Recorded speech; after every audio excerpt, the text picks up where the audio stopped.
Greetings to all you in YouTube comic book land. It is I, Comicfan, with another episode of the Humble Haul. This issue or episode is kind of contradictory. It's not a Humble Haul at all. It is me doing my top 50 books that I value the most. They may not all be valuable, but they really hold a place in my collection that I really admire. So we're going to go through these, blow through them, and make it hopefully quick. I'd like to add a little thing before we go on. I'd like to welcome back Sophie. Sophie is back with us after an absence of a couple of videos. Say hi, Sophie. Hi. Yay, Sophie is back. Sophie's going to help me out. So you see, if you see one arm bigger than the other, it's because... well, no, I haven't been working out with one arm, if you know what I'm talking about. It's just Sophie. It's not my other arm. It's Sophie. So you guys can take that any way you want. If you guys' minds are in the gutter, you know what I'm talking about. But no, we're just going to go ahead. I'm going to stop digging myself into a deeper hole. So my first one here, I'm not going to go by number here. And they're not in any order. We're just going to show them to you, right? Right, okay. The first one here is Spider-Woman. Let's get the genders right. Spider-Woman #1. I really liked it. I've always liked it. And I think I picked this one up from a convention years ago. Next is Lois Lane, number 70. I've always liked this. I've always wanted to track down some early appearances from the DC villains. I think I've always had a soft spot for DC villains for some reason. And this is one of my first that I've had. The first Silver Age appearance of Catwoman. Next up, I've always really liked Solomon Grundy, so I was really excited when I got this first Silver Age appearance of Showcase. Which one is this? Showcase number 55. Solomon Grundy I've always liked, so ever since I was watching cartoons as a kid, that was the first time I was introduced to a lot of these characters, especially Solomon Grundy. So there we have it. There's that one. Next up, Uncanny X-Men. You guys just saw this one, but it's one that I had long ago, and I sold it, and I'm happy to have it again. So it goes back into one of my top 50s. And, you would think that if it's one of my top 50 books, I would have acquired this quite a long time ago. Well, I did, but like I said, I sold it. And once you sell something, you're kind of like, geez, I think I shouldn't have sold it. I really liked it that much, so I'm really happy to have this back. I hope you guys don't mind that I put this one up, even though you guys just saw it like last week. Once again, another one in my earlier hauls is X-Men number 101. I have a really deep admiration for this line of the X-Men. So you'll see a couple of them in this haul. I tried not to make it all about X-Men, but I really do like them. And this was a really great one. First appearance of Phoenix. And then there's this one. This one, once again, like I said, I have a deep admiration for DC villains. This being the first Silver Age appearance of the Cheetah. It's a great book. I love the artwork in this. It's really good stuff. And the return of Dr. Psycho. Don't know who that is, but that's cool. It's a Golden Age bonus, don't you know? Next, Sophie, thank you. We have Werewolf by Night, number 32. For some reason, this thing is really catching a lot of attention lately. Could it be because of Moon Knight? I don't know. Moon Knight has had some really great stuff. A lot of great artists working on his stuff. For some reason, it just doesn't pull through all the time. I think it's a pretty underrated character. But, for those who like him, they really like him. And I like him too. So this is a cool thing. First appearance of Moon Knight.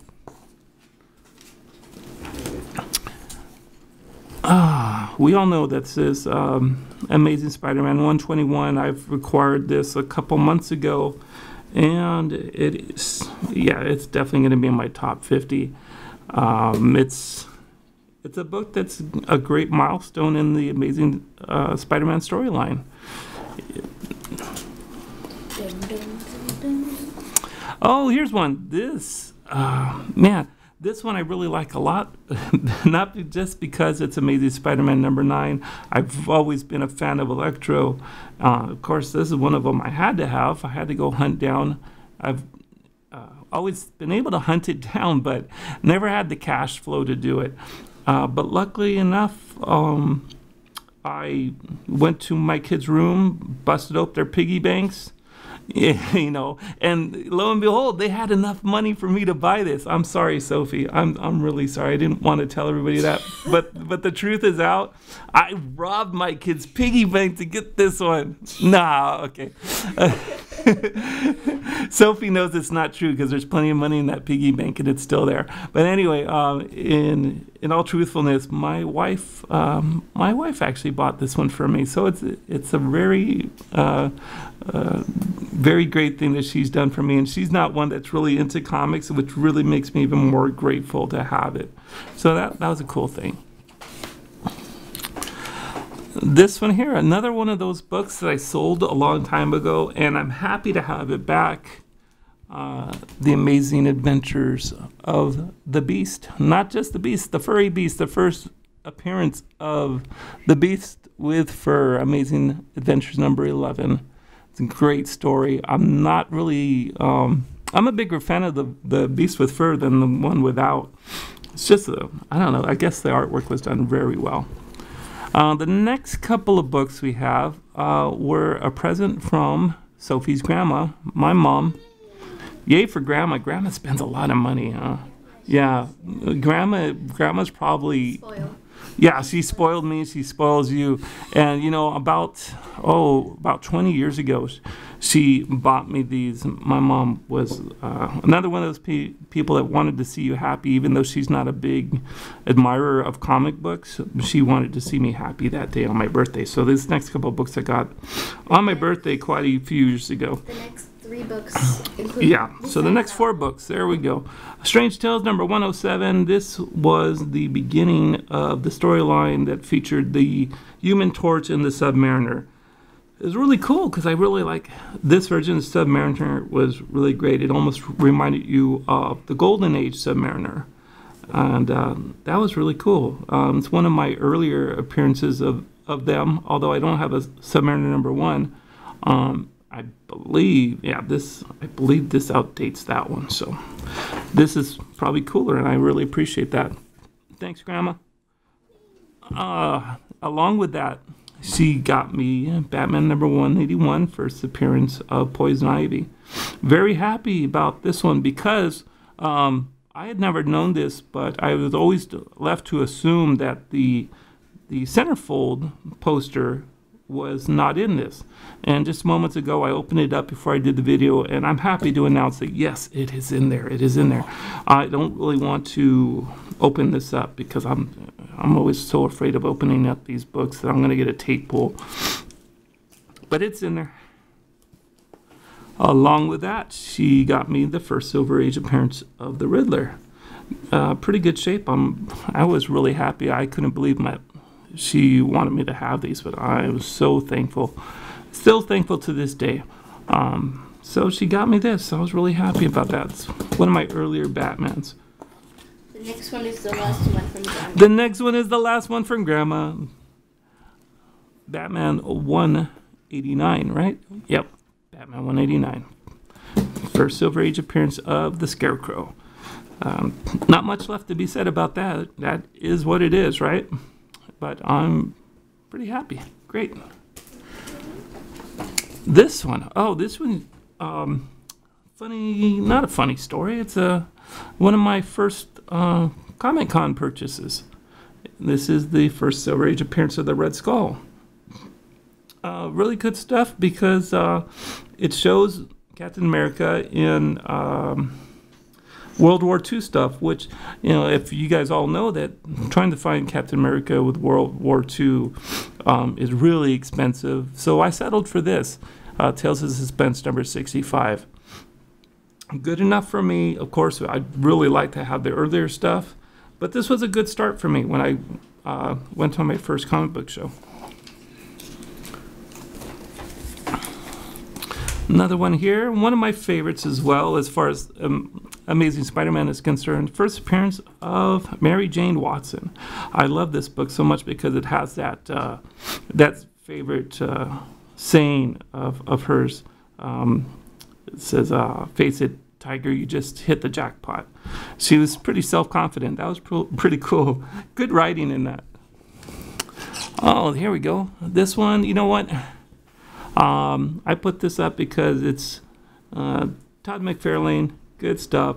I was kind of thinking of not putting this in here because, I see it so often in a lot of people's videos, and I didn't want to just say, oh, hey, I have one too. But yes, I have one too. And without a doubt, it is good stuff. This one here, Superman 423, the last issue of the original series, which was really great stuff. I think it's a little underrated as far as value is concerned. So much stuff happens in this last issue. It seems like they finally wrap everything up before starting the next volume. But this also is a favorite of mine because my father bought this for me at one of the comic shows that he took me to. So it was really, really great thing. It didn't cost a lot then, but it means a lot more than monetary value. This one here, another favorite of mine. These are all favorites of mine. Why do I keep on saying that?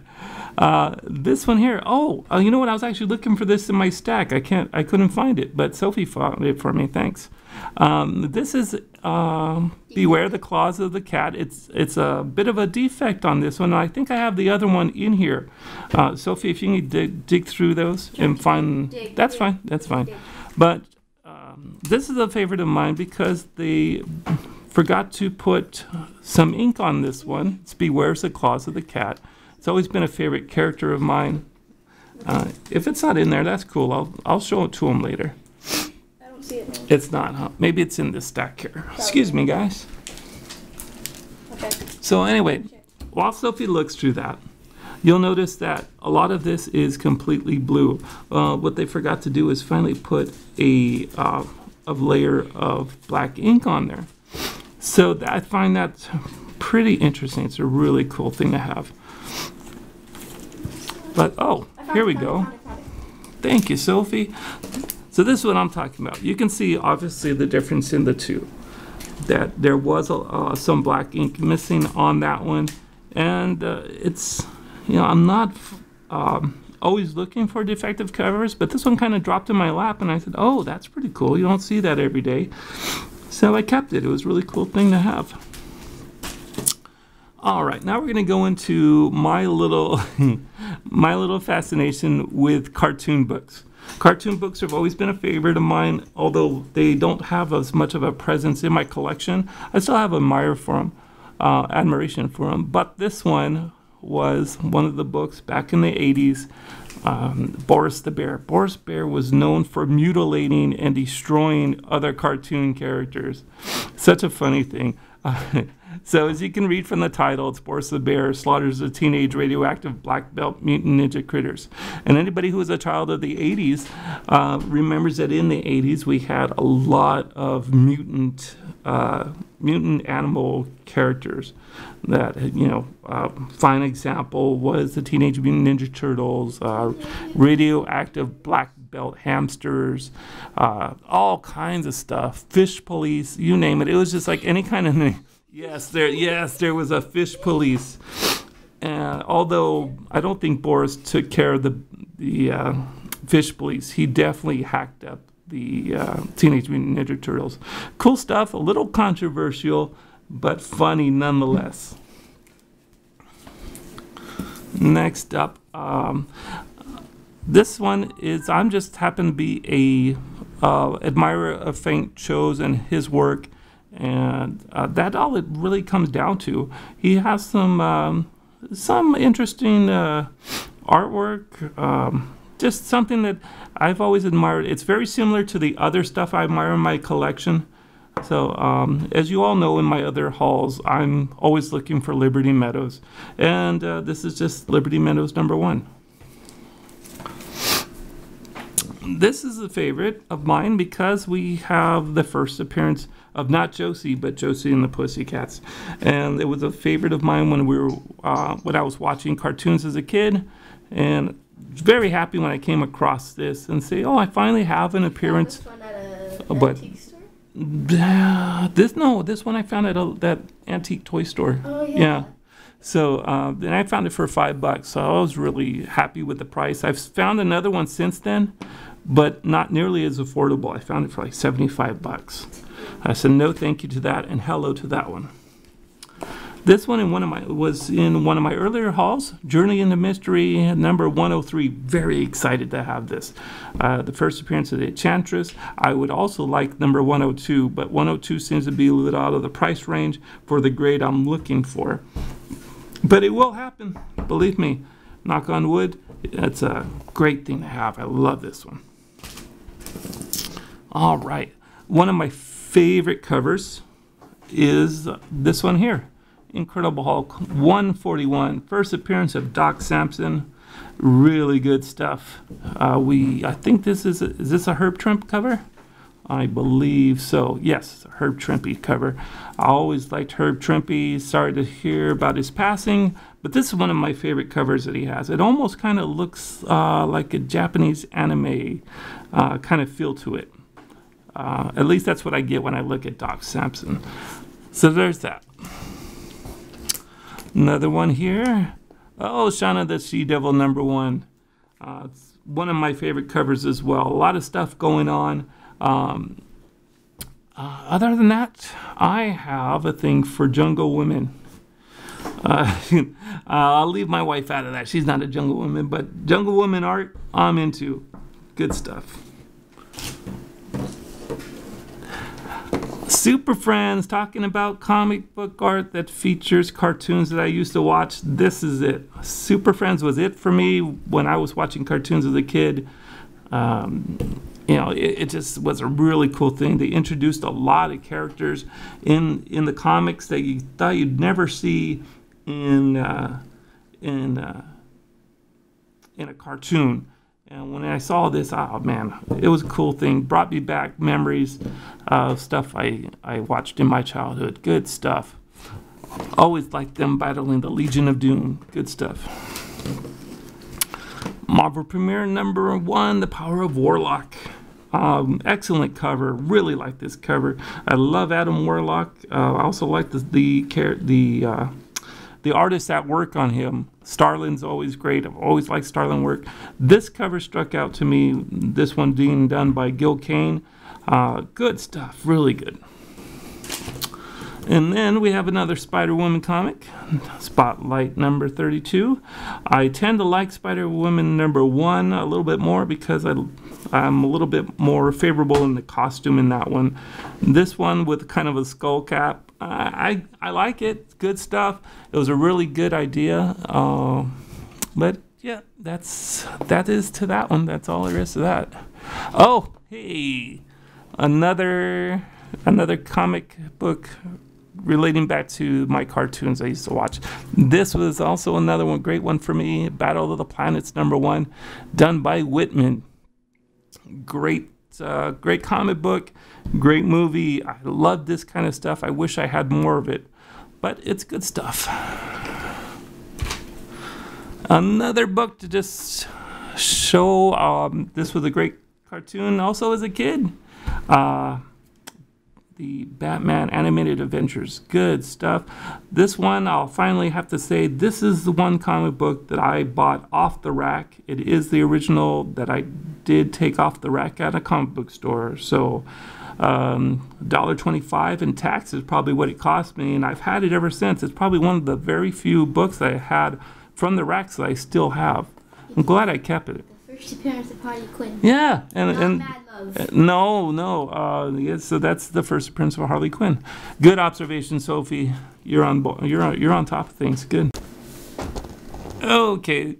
Sorry about that, guys. I went a little bit long. I'm not used to that. Most of my clips are pretty short. So here we have, again, Batman 155. First Silver Age appearance of the Penguin. Didn't cost me too much. I was pretty happy. And you know what? I don't even think it costs that much even nowadays. It's a great book to any collection. And grab it while you can, I say. I think it's an undervalued book. Okay, now back to my cartoonist fascination of artists that do cartoon work. Man, I wish I could have shortened that, but you guys get what I mean. It's Bone #1. Is it first print? No, it's not a first print. Is it second? No. Third? Six. No. Sixth printing. Sixth printing. I haven't seen this. I haven't pulled this out of the box in a long time. So when I opened it up, found that it was a sixth printing. I said, dang. Comicfan, you need to upgrade this one. You need to get one that's a little couple printings up from Like this one. printing? More like first printing. Who wouldn't want a first printing of this? It's good stuff. It's Jeff Smith. Jeff Smith works. Man, he had a really good thing going when he did that. Oh, another one here. Jimmy Olsen, number 135. I have this one because I don't have 134 and I don't want 134. We opened up a 134 the other day and saw that it's just Darkseid on a little television screen, and I think it's way overhyped. Way overhyped. You heard me. Way overhyped. I wouldn't spend that much money plopping down a little screenshot of Darkseid. And I didn't spend a lot of money on this one either. I think I got it for about 15 bucks. It has probably about 2 panels of Darkseid in it, so it's not much better than his first appearance. In fact, I'd probably go for a Forever People #1. That's much better. But for $15 when I got this, I was okay with it. So I bought it, brought it back home with me. Oh, here we go. Pogo has always been a favorite of mine. I don't have a lot of Pogo stuff, but it's definitely a favorite. Walt Kelly, done by Walt Kelly. Walt Kelly was known for doing a lot of Woody Woodpecker and I believe Andy Panda. But this was done fairly early in his career, and I was a big fan when I saw some of this stuff. I wish I had more of it, but I'll show you this one here. This is Dell Comic done by Walt Kelly. I can't remember what issue it is. I think it's 17, but there's that. Another cartoon favorite of mine, Spider-Man and His Amazing Friends, featuring Spider-Man, Iceman, Firestar. This was all part of a cartoon that I also watched as a kid. So when I found it, probably I think about last year I found it, I snagged it, and it's permanent addition to my collection. I don't think I'm going to get rid of that one anytime soon. There we have Shazam #1. Shazam #1 was the 120 center of Shazam I can actually afford. I don't think I can really afford his other stuff. The earlier appearances, like Captain Marvel family and things like that. It's cool to have. I'll probably hunt it down sometime, but this was good enough for me. So this is another permanent edition. And I think we're down to our last stack. Oh, hang with me, people. I'm almost there. I'm going to try to blow through these as well. All-Star Comics, number 58. First appearance, this lady right here. That is Power Girl. Cool stuff. This one I like because it's always been a favorite of mine as far as covers go.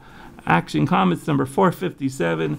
All you really need to do is see the cover and let your imagination run wild. That's all I'm going to say. I'm not going to say anything else. And this funny thing, Superman, my dying wish is to know your secret identity. And you say you're Clark Kent. That's a lie. It's a lie. But we all know what's going on in there. Iron Man number 128. Yep, he's a drunk. He likes the alcohol. We all know about that. Demon in the Bottle, number 128. Izanalki. Next up, Astonishing Tales, number 25. Great John Byrne work, his first work with this, and I really like this cover because I think the colors just pop out. This is one of the covers I've always liked just because there were so great uses of color on this, and it's got really vibrant yellows and reds and blues. That's good stuff. Harley Quinn. I had to show you this one because I'm a fan of Dodson work, and I thought this was a great thing when you had Batwoman take the cover of a Harley Quinn cover. Yep, that's pretty much all there is to that. I like the Dodson work. Giant Size X-Men number 1. You know what? I hate this book. No, I'm just I was actually looking to the side to see what Sophie's reaction would be when I said this. No, I really do like this book. It took me a long time to get it. We all know what it is, and that's about it. Next up, oh, this is one of my favorites, Ghost Rider number 1. The Western Ghost Rider has always been a favorite of mine. The other Ghost Riders, they can eat it. I don't really care about them. This is where it's at for me, the Western Ghost Rider stuff. So I was really happy when I got this a couple months ago. All right, Marvel Comics Fun and Games magazine. I like this quite a bit because there's no writing inside. Yippee, hooray! That's not very easy to find one of these without writing inside. So this was a favorite of mine. It's great that they put all the Marvel Comics characters in an activity book. Well, okay. Fantastic Four, number 48. Some schmuck, Galactus, and some little tiny Silver Surfer dude. It's one of my favorites. You know why? Because I got it for free. That's right, I got it for free. I got it through a trade of a couple things. I think I traded it for like Spider-Man Annual number 5. And a couple of other things years and years ago. So I was really happy when I got this for free. Awesome score. Love it. Supergirl number 1. I like it just because it's Supergirl in her first series. Not in Adventure Comics, but on a solo title. So that was kind of cool. All right, almost there, almost there. You know, I'm going to put these two together because they're pretty much the same thing. I like these. Captain America 6, it's the regular cover and the variant. Probably one of the only very few variants I have, and I prefer to keep holding on to this one because it's got great artwork. Always favorite covers of mine. I really like them. And they're modern books. Can you believe that? I hardly ever have a whole bunch of modern books to show off. Okay, so here we go with Detective Comics number 359. First appearance of the new Batgirl. And I'm really proud of this book because this is one of the books I bought when I had like a minimum wage job, and I saved up like crazy to get this book. I can't remember how much I bought it for, but man, I scraped up the nickels and dimes for that one. The last one. Oh, my last one. X-Men number 4. X-Men number 4 was one of these comics that I bought. Yeah, I think I also had my minimum wage job back then. Can't remember how much I made, but I scraped up the nickels and dimes for this one as well.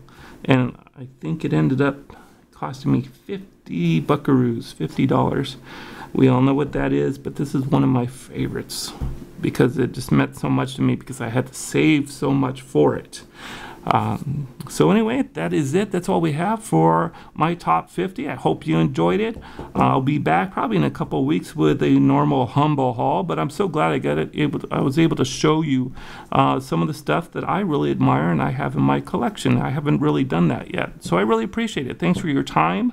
Until then, I'll come back sometime later with a humble haul. Hope to all see you soon. You guys stay safe. Bye-bye.